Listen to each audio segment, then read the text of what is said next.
Ons sluit ons toe deur die Babiaanskloof af deur by die Makkedaatgrotte oor te slaan. Vanaf die Babiaanskloof sleutel wat aan die onderkant van die nuwe kloofpas geleë is dit 9 km tot by die grotte. Anders gestel, die grotte is 50 km vanaf Willowmore. Daar is 7 verskillende grotte waar jy kan oorslaap. Die grootte wissel vanaf spasie vir 2 persone tot 10 persone.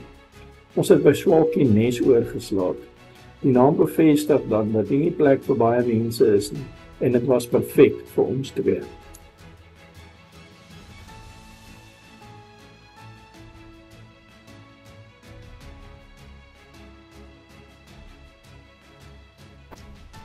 Aan Boetie ter Blaan se kreatiwiteit was daar geen keer met die bou van hierdie akkommodasie nie. As jy stop, is dit nou die hangende tuine van die Makkedaat. Onder die oorhangende kraans is alles ingerig wat jy in 'n chalet sal begeer. Die kombuis is letterlik tussen die kraanse. Die werksvlakte is nie noodwendig die ideale hoogte nie, maar vir nou is jy mos nou 'n grotman.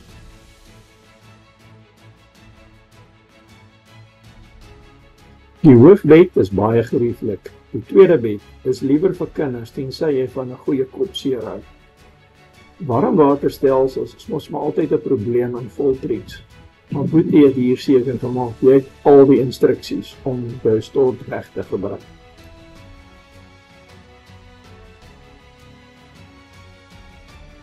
Hier kry jy die geleentheid om op jou grot se dak te sit en 'n skemerkelkie te drink. Daarna stap jy af en jy pak jou vuur aan met regte droë roebossies om jou hout aan die gang te kry.